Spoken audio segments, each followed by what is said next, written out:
Hello everybody, it's Purple Ace here, and today we are going to be ranking every single Harry Potter movie. Now, we are going to be ranking the movies, not the books. I repeat, not the books, okay?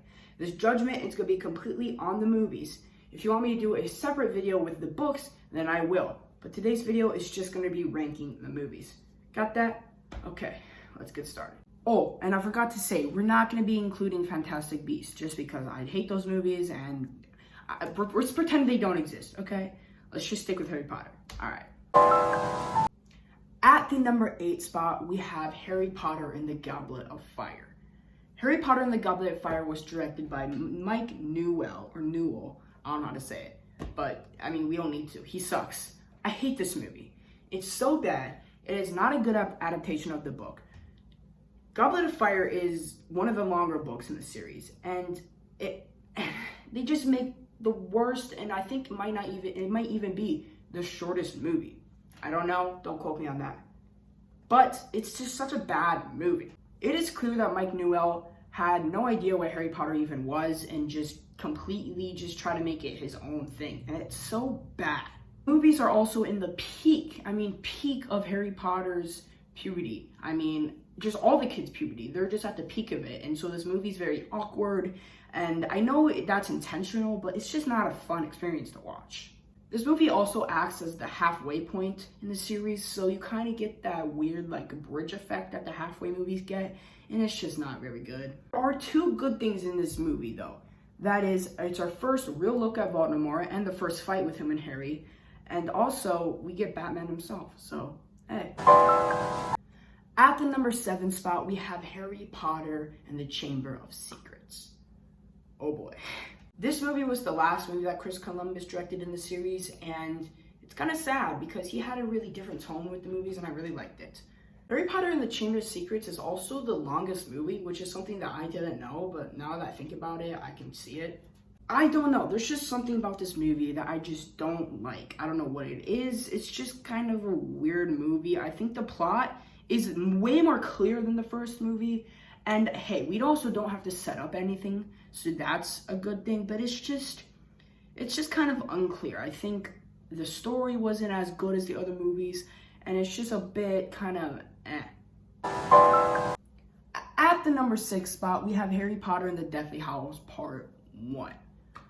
This movie suffers from being the first part in a 2-part movie, I guess? I don't know. But it's based off the book. The book only was one book. Deathly Hallows was one book, and they split it into 2 movies.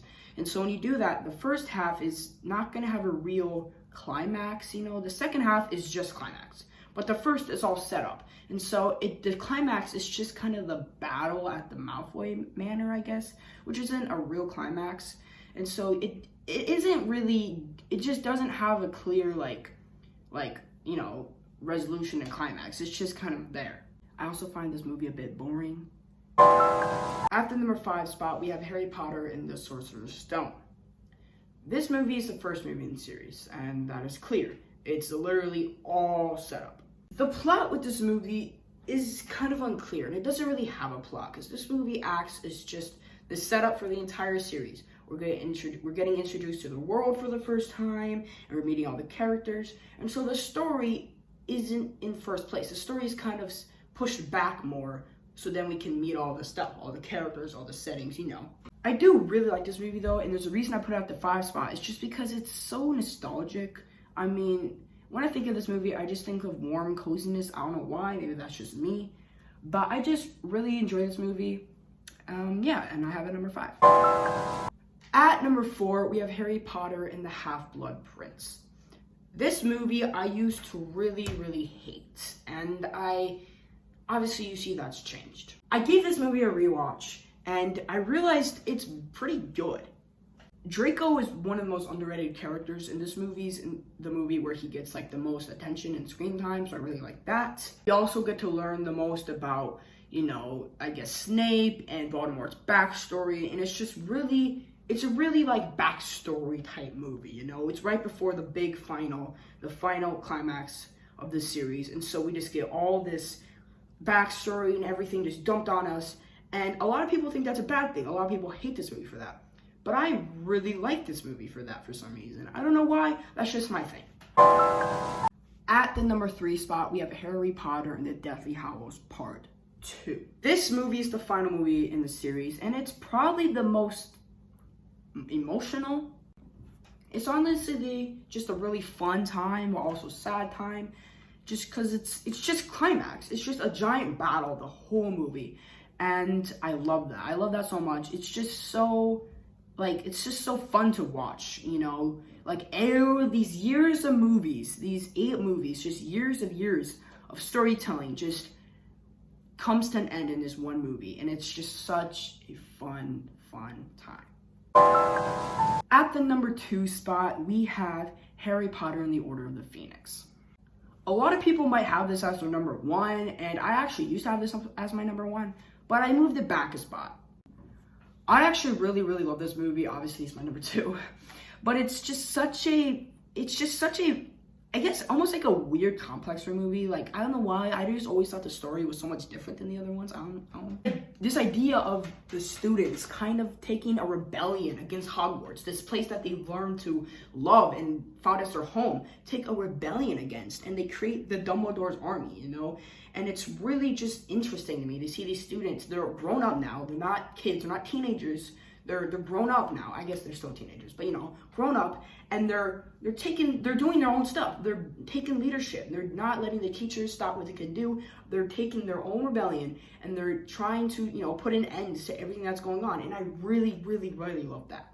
Also, who can forget about the Dumbledore and Voldemort fight at the end? Wow. We don't even need to talk about that. It's just so good. Oof, I've been recording for like 20 minutes, and I have this ring light, and it's so hot. I'm literally sweating, but let's get on with the number 1 spot. If you're a fan of Harry Potter, you already know what number 1 is. But it is Harry Potter and the Prisoner of Azkaban. Wow. I love this movie. Oh my god, I cannot explain how much I love this movie. This movie is about one of my favorite groups in Harry Potter, the Marauders, okay? Its main, like, focus is on my favorite character, which is Sirius Black.